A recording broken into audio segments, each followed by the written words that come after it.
पिछले पार्ट में हमने देखा था लुओ फैंग को बाबाता बताता है कि मिस यूजिन को नियलू एनाई और रेड किंग ने मारने के लिए अटैक किया था। फिर लुओ फैंग आके नियलू एनाई को मार देता है और ये खबर एल्डर एट किंग को पता चल जाता है। एल्डर एट किंग समझ जाता है लुओ फैंग ने किया है। फिर अपने जान को बचाने के लिए वो रिपोर्टर को बुलाता है और सबसे कहता है कि लुओ फैंग अभी ज़िंदा है। वो समझता है लुओ फैंग सबके सामने उसे नहीं मारेगा, लेकिन कुछ देर बाद लुओ फैंग आता है और सबके सामने उसे मार देता है। ये देखकर सारे के सारे लोग डर जाते हैं, कुछ लोग भाग जाता है। फिर एक रिपोर्टर सामने आके लुओ फैंग को पूछता है, आपने एल्डर एट किंग को क्यों मारा? लुओ फैंग कुछ नहीं कहता है, एक वीडियो छोड़ के चला जाता है। वो वीडियो में दिखा रहा था जो तीनों के तीनों एल्डर 5 हीरो की फैमिली को किस तरह से हार्म कर रहा था। सब लोग समझ जाता है लुओ फैंग ने क्यों तीनों एल्डर को मार दिया। फिर लुओ फैंग अपने घर की तरफ जाता है और अपने घर की तरफ जाते हुए सिटी में सारे के लोग लुओ फैंग को देख रहा था और मिलिट्री भी लुओ फैंग को सल्यूट कर रहा था। लुओ फैंग घर में आता है और पहले अपने पेरेंट्स से मिलता है और लुओ फैंग को देखकर उसका भाई भी बहुत खुश हो गया था और मिस यूजिन जाके लुओ फैंग के गले पड़ जाता है। फिर लुओ फैंग मिस यूजिन को कहता है मैं घर आ गया।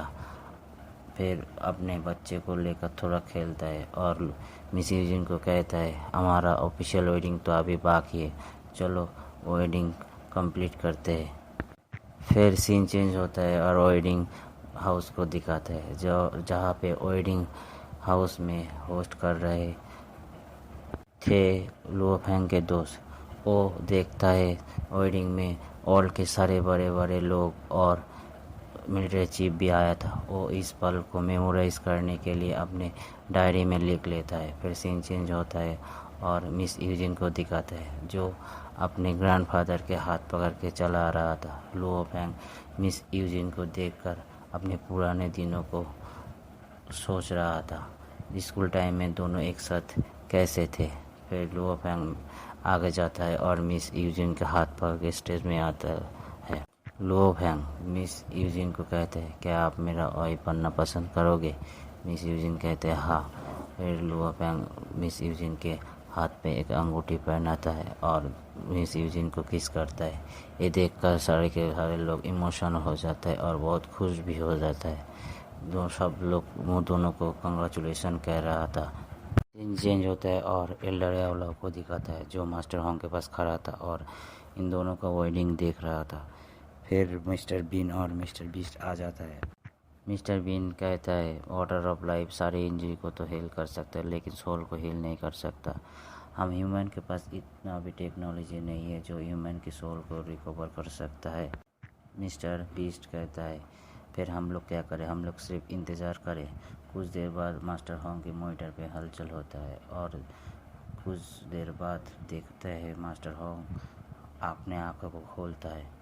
ये देखकर मिस्टर बीन डॉक्टर को बुलाता है। फिर सीन चेंज होता है और लुओ फैंग और बाबाता को दिखाता है जो ब्लैक शिप पे स्पेस में ट्रैवल कर रहा था। फिर बाबाता लुओ फैंग को कहता है एक न्यूज़ आया है, मास्टर होंग और मास्टर लीशिंग दोनों होश में आ गया है। लुओ फैंग बाबाता को कहते हैं चलो हम आप पे चलते हैं। बाबाता कहते हैं अभी नहीं, अबे हम लोगों को टाइम और एनर्जी दोनों को सेव करना है, हम दोनों मार्स पे चलते हैं क्योंकि आर्ट पे मेटल नहीं है। तुम्हें गोल्डन हार्ट बीस्ट को स्किल को सीखने के लिए मेटल की ज़रूरत है और वो मार्स पे मिलेगा। लुओ फैंग कुछ नहीं बोलता है, बोलते ठीक है चलो। फिर बाबाता और लुओ फैंग को मार्स के ऑर्बिट में दिखता है। लुओ फैंग बाबाता को बोलता है मार्स पे जो रूइंस दिख रहा है वो क्या है?